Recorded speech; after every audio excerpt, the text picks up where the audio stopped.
Yo, what's cracking, lads? What's going on? It's your boy Tom. I know you're loving these clips. You're probably not, but it's whatever. Listen, guys, as I said, when I make commentaries, I know you like them more. It's just sometimes I don't have enough time throughout the day because uploading takes a long time because the commentaries are normally quite lengthy. That's why I try and entertain you with some clips. Without further ado, man, I watched not a lot, but I watched a bit of the IGN stream. I'm sure you all know. If you don't, it was an IGN stream where they were showing off Halo MCC, and the bits that I saw, which I cared about, obviously, is H2C and Halo 1, and Halo 1 looks absolutely phenomenal, dude. Like, it just looks like one of those. It is the nostalgic game, It was nostalgic to see the graphics, in 1080p, but the gameplay was on point. It was cool to see the lead shot. It was cool to see how overshields move when you nade them. It was just amazing. And I saw Ivory Tower, another H2C map shown. And I just like that the gameplay is the same. Do you know what I'm saying, lads? Like, I just like looking at this game because I know it's the fucking same. Like, I can see it, dude. I'm just looking at it. Guys, you gotta understand, it's not me being like, oh, I'm so cocky, I know Halo 2 Classic. It's like, I've played this game for the past, 2 years. I'm quite keen to see, what's the word?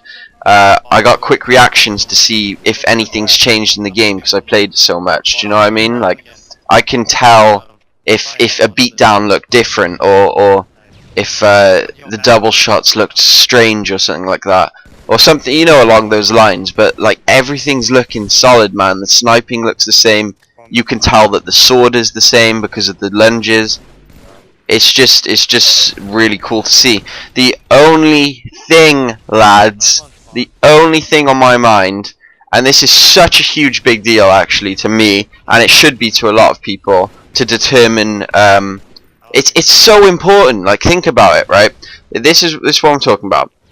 The statistics, after a game, in all the Halos, except Halo 2, or maybe in Halo 1 as well, but what I'm trying to say is, you were able to see shots fired after a game, you were able to see hit percentage. That is huge, man, to know what your team's doing and stuff like that, and you can come up with, oh, why didn't this work, or why didn't that work? Were you shooting enough? Were you hitting on target? Or what was it, On XBC these days, like, it doesn't work as much because I'm always lagging, so like, if I'm shooting loads, my hit percentage will be like really low if I'm doing it across map. That's why you see me rush a lot on XBC and like not give a fuck, because I literally can't do much long range. That's why I'm always like double shotting close range and BXRing and all this shit. I don't know if the hit percentage and shot fired was in Halo 1. I'm not too sure on that. But in Halo 3, Halo Reach, and Halo 4, that wasn't in the game.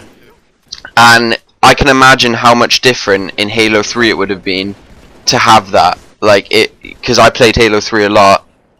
It just would have been a big change in how I look at the game.